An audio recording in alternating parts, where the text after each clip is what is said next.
ओम नमः शिवाय। शिव महापुराण वायव्य संहिता अध्याय 32 पाशुपत व्रतનું રહસ્ય। વાયુદેવ બોલ્યા, હે ઋષિઓ, હવે હું આપને અથર્વ શીર્ષ ઉપનિષદમાં આવેલા પાશુપત વ્રતના રહસ્યને સમજાવું છું। વ્રતને કોઈ વન અથવા ઉપવનમાં જઈને ચૈત્રી પૂર્ણિમાની તિથિના દિવસે કરવું। એના પહેલાં ત્રયોદશીના દિવસે પોતાનું નિત્ય કર્મ કરીને ગુરુ પૂજન કરવું। પછી તેમની આજ્ઞા લઈને શ્વેત વસ્ત્ર, યજ્ઞોપવિત, ચંદનમાલા વગેરે ધારણ કરીને કુશના આસન ઉપર બેસી જવું। હાથની મુઠ્ઠીમાં કુશને લેવા। પછી ઉત્તરાભિમુખ કે પૂર્વાભિમુખ બેસીને 3 પ્રાણાયામ કરવા। શ્રી પાર્વતીની સાથે શિવ ધ્યાનમાં સંલગ્ન બનીને જેટલા દિવસની ઈચ્છા હોય તેટલા દિવસો પર્યંત વ્રત કરવાનો સંકલ્પ લેવો।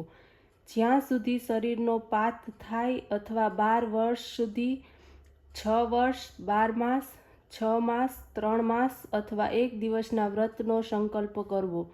બિરજા હોમ માટે વિધિપૂર્વક અગ્નિને લેવો। એમાં વિધિપૂર્વક સમિધા તેમજ ચરુની આહુતિ આપવી, તેના દ્વારા પાપનો નાશ થાય છે। આ હવનના મૂળ મંત્રને બોલીને હવન કરવો। ધ્યાન દેહ તત્વના શોધન માટે છે। ત્યાર પછી મંત્ર દ્વારા ગોબરનો એક ગોળો બનાવીને અગ્નિમાં સ્થાપિત કરવો। ભોજન હવિસ્ત્રાતનું કરવું જોઈએ। બીજા દિવસે ચતુર્દર્શન પણ ત્રયોદશીના પૂજનની જેમ હવન પૂજન કરવું, પરંતુ ભોજન ન લેવું। પછી પૂર્ણિમાના દિવસે એ જ રીતે પૂજન હવન કરીને રુદ્રાગ્નિ બુઝાવી દેવો।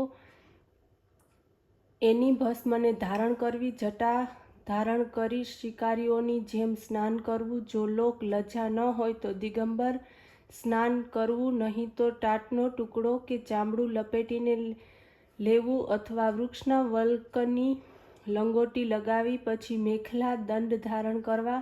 પગ ધોઈને 2 આચમન કરવા। અથર્વવેદના અગ્નિરીત્યાદિ 6 મંત્ર બોલવા। ક્રમશઃ 6 મંત્રોમાં ઓમ શિવ, ઓમ શિવ, ઓમ શિવ એમ કહીને શરીર ઉપર ભસ્મ લગાડવી। ત્રાયુખમ અમદગ્નિ આ મંત્રથી મસ્તક ઉપર ભસ્મ લગાડવી।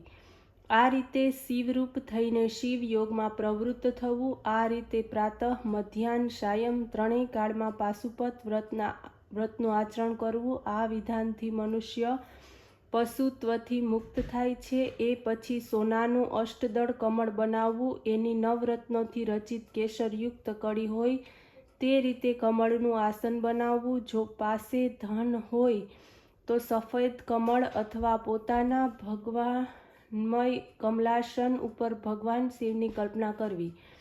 તેઓ બિરાજી રહ્યા છે। એ કમળની કળીઓમાં સ્ફટિકના 5 મુખવાળા લિંગની સ્થાપના કરવી। વિધાનપૂર્વક તેની પૂજા કરવી। આહ્વાન, આસન, પાદ્ય, અર્ધ્ય, આચમન વગેરે કરી પછી દૂધ, દહીં, ખાંડ, મધ વગેરે પંચામૃતથી ભિન્ન ભિન્ન રીતે સ્નાન કરાવવું। પછી 1000 ઘડા જળથી સ્નાન કરાવવું। એ પછી ચંદન, સુગંધિત પુષ્પો ચડાવવા।